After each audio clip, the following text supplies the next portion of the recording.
I turned 40 on a Saturday.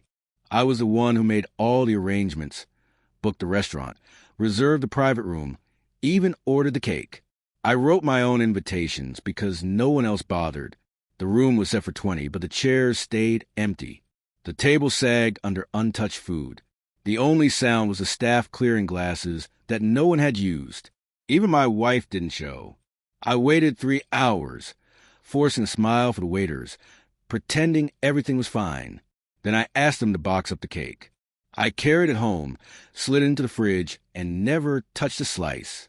It sat there mocking me, the frosting hardening like cement. That night, she walked in reeking of wine and laughter that didn't belong to me. She didn't even mention it. My 40th birthday erased. A week later, her text arrived. Dad's birthday was amazing. $1,800. Venmo me. No apology, no recognition of mine, just a demand. I stared at it, stunned by the audacity. I sent her $1 with a note. For your honesty, that was the moment the marriage ended for me. We had been together 12 years. I used to believe in her, in us. I worked late, thinking it was for our future, for security, the house, the life we planned. She wanted comfort. I gave it. She wanted freedom. I allowed it. But I had been blind to the rot. I ignored the late nights, the hidden smiles at her phone, the hostility when I asked simple questions. I told myself distance was normal with time. I convinced myself I was paranoid. Her father only made it worse. Always sneering, always calling me the safe choice. He wasn't wrong. I was safe, reliable, and in their world, safe meant disposable. That text was my clarity. The insult, the gift. I didn't yell, didn't beg. Didn't ask why she skipped my birthday, but spent nearly $2,000 on her father's. Instead, I started watching. Each morning before she woke, I logged into our accounts. Each night while she showered, I combed through her emails. She had grown careless. Receipts, hotel confirmations, transfers to names I didn't know. I saved it all.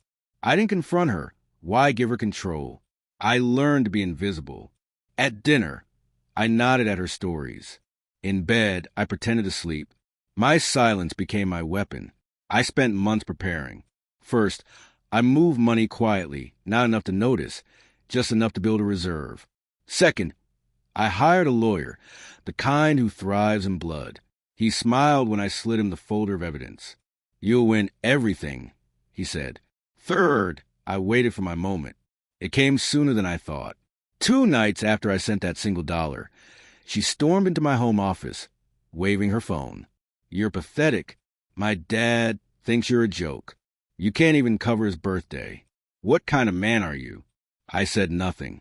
Let her rage. Her words washed over me like rain. She mistook silence for weakness. She didn't know silence was the blade. The next morning, I filed for divorce. My lawyer moved quickly. Assets frozen, accounts divided, my evidence submitted neatly, dates, names, photos, transactions.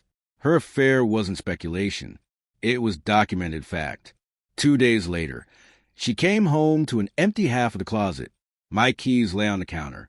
By the coffee maker sat an envelope with divorce papers and a USB drive containing everything I had collected. No note, just proof. Her scream rattled the walls. I wasn't there, but the neighbors told me. 2 days after that, police showed up at my office. Accusations of theft, fraud, financial abuse. Her words, not mine. She thought dragging cops into it would humiliate me, break me. But I was ready. I welcomed them in calm, hands folded. I slid a binder across the table. The same one I'd given my lawyer. Bank statements, screenshots, signed receipts. Proof the money she claimed I stole had been rerouted into accounts she shared with her lover. The officers turned pages in silence.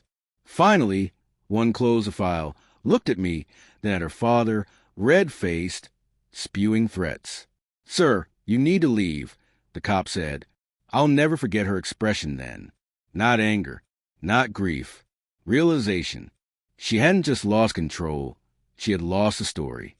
The fallout was brutal. Her father's business dealings collapsed once rumors of fraud investigations spread. Her lover, married himself, vanished as soon as his name appeared in the filings. She tried to play victim, but the evidence was ironclad.